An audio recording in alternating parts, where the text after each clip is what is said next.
All right, guys, what's up? It's Deanna, your face stylist. I hope you guys are doing well and everything is all right with you. I wanted to come and drop a beauty tidbit for you. It's the end of the day, as you see. All my stylists are gone for the day. I quit rocking weave for a little bit because I got tired of looking at weave and I wanted to see my own hair. So here we are with a beauty professional tidbit. This tidbit today is for my beauty professionals, or barbers, or anybody that is really grinding and trying to do their thing and build their clientele. And one thing that I want to say about that is, in the beginning, when you're building your clientele, one thing that you begin to realize after building your clientele for a year or two, you begin to realize that every drop of money that you are trying to get is not good money. You don't want everybody to be your client, you know? You got to keep in mind that certain stylists are for certain people and certain people are for certain stylists, and that is okay. I can't service the whole city of Tucson, nor do I want to. Tell you a quick story right quick. So I had a client, and this client has been coming to my salon for the past, 2-3 years.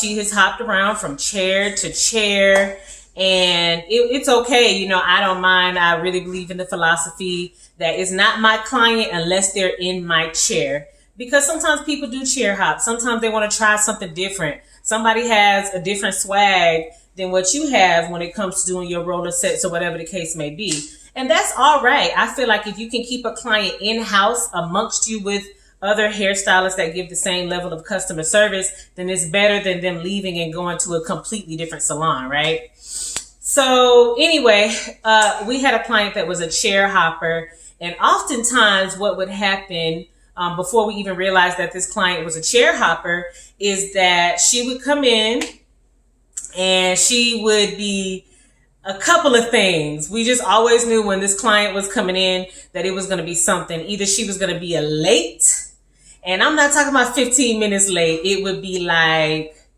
30 minutes to an hour or an hour and a half late consistently, almost like every other single time.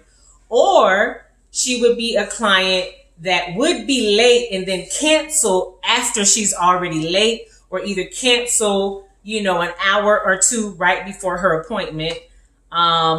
Then on the occasions when this client would come on time to get her hair done, she wouldn't be prepared for the appointment. Her appointment may be a hair silkening or getting hair braids or something like that. And when she would show up, her hair would still be braided in cornrows, or it would be like extremely tangled, or maybe she would get here, and when she got here, she would always change the service. Maybe she would request a roller set, but then when she got here, she didn't really want a roller set. She wanted a wave nouveau or a jerry curl or something like that. And so this had become a regular client of the salon. And after about 5 or 6 times, even with her chair hopping and us trying to make certain accommodations for her, I ended up having to fire her as a client. And there has not been very many times in my career where I've had to fire somebody, because sometimes I'm late. I don't charge clients a late fee for running behind. I know that there are some stylists that do that, but I feel like I'm too busy to charge somebody a late fee when I know that my last client was 15 minutes behind, which put me 15 minutes behind. And then with me being pregnant right now, I be behind. I'm just moving slower lately, and that's just what it is. And so because I know sometimes I make mistakes, I don't quite feel comfortable charging people $15 whenever they're 15 minutes late, because I feel like it happens vice versa, where they could turn around and say, hey, well, you was 15 minutes late, so was you going to give me a $15 discount? Okay. I don't want to do that or have to deal with all of that. So I don't charge late fees. But whenever your clients become borderline disrespectful or just straight crossing over the line, there comes a time and place where you have to say, you know what, I don't want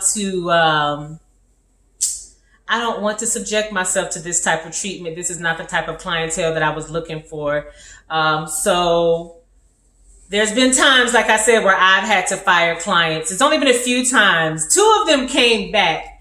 And it was, I'll go to, this is how my punishment works with my clients, because you have to go through a lot in order for me to just say, you know what, I really appreciate all the money you spent with me and the love you've given me over the years, but it's really not worth you messing up my schedule every other Saturday whenever you're scheduled, or whatever the case may be, because my time is valuable to me, and once you start getting really busy as a beauty professional, it's really important that you stay on it like clockwork, especially when you have people that you're marketing yourself to as a reliable, punctual hairstylist, So the only time that I've had clients that I've actually had to fire is when they have been playing with my time. I had one young man, we're going to call him Jack. Jack was in the same profession as me, and Jack was always late to his appointments. And there was a point in time when I would come in at 7 o'clock in the morning to do Jack's hair, because we worked in the same profession and he would be busy the same times that I would be busy. But then it would be 7 o'clock in the morning, which means I got to get up at 6 something in the morning, or sometimes 5, to prepare and make sure I'm okay, and then get to work on time to do Jack's hair. And then Jack would show up at 7:30. And my next first client is at 8 o'clock, when I should have Jack up under the dryer. I'm halfway finished with Jack's hair. And now I got clients every other hour up until the end of the day at 4 or 5 o'clock. And my whole schedule is put off because Jack decided that he wanted to wake up late at 7 something in the morning, when you going out of your way to even make that appointment for Jack at 7 o'clock. Another time I had 2 little girls a long time ago. They were not rude, or they were rude. They were rude. They were just 2 grown little girls. When they came in the salon, they never spoke. The mom always dropped them off like I was a babysitter, and I could not get them to behave. It was one of them that I couldn't get to behave, and it was like I was legit babysitting instead of just doing their hair and sending them on the way with their mother. So y'all clients that just be dropping y'all kids off, y'all think twice about that, because we ain't got time to be babysitting. I don't mind kids getting dropped off if they are well behaved, and I ain't got to be behind them talking about, little Billy, sit down, and little mama, I said, don't do that. You can't. Where is your mama? Okay? We are not babysitters. We are hairstylists. Now, if hairstylists got a certain relationship with their little girl clients and stuff, that's one thing. I do have some little girls, or I've had some little girls in the past. Most of my little girls have grown up, but I've had little girls in the past where I've had a certain relationship with them, and I could get them to listen, and they wasn't bad anyway. But that was another instant where I had to fire a client because, something happened. I can't remember what it was. It was so long ago. And the little girls stopped coming because I told their mother that they were rude and they didn't listen. And her response to me was, they don't have to listen to you. Then why are you leaving them here with me? So anyway, that was another instant where I had to fire a client.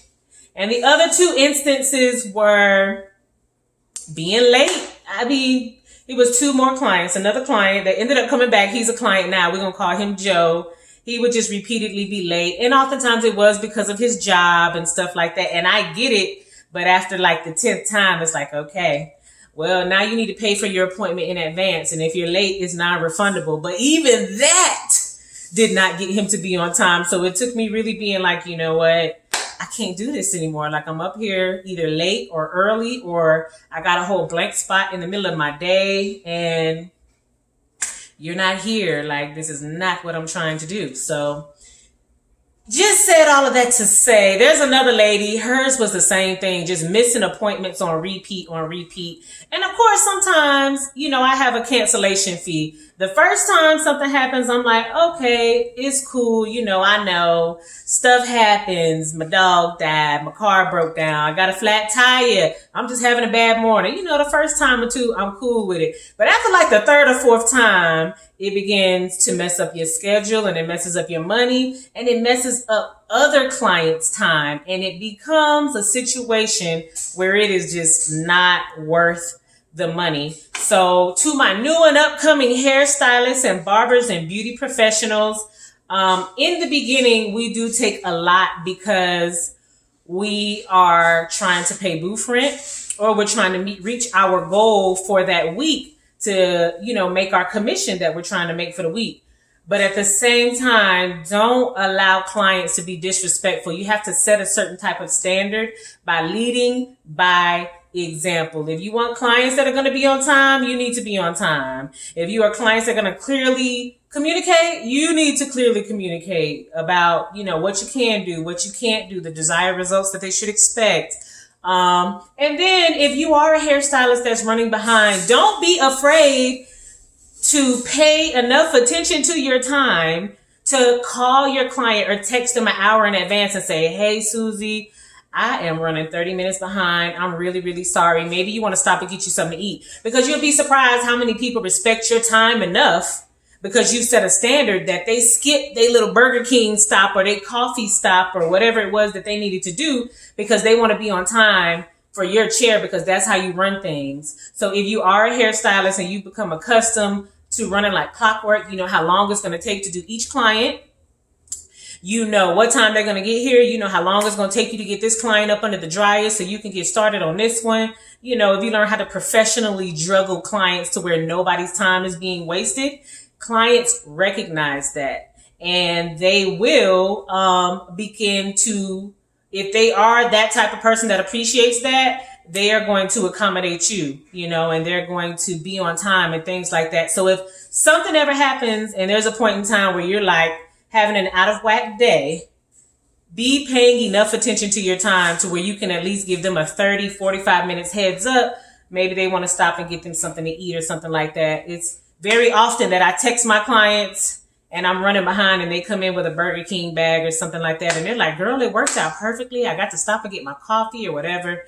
Just be mindful of people's time and realize that every dollar is not a good dollar. If you ever feel disrespected, you feel like people are not taking your time seriously, it may be time for you to cut ties with that person, at least for a little bit, so that they can begin to take you seriously.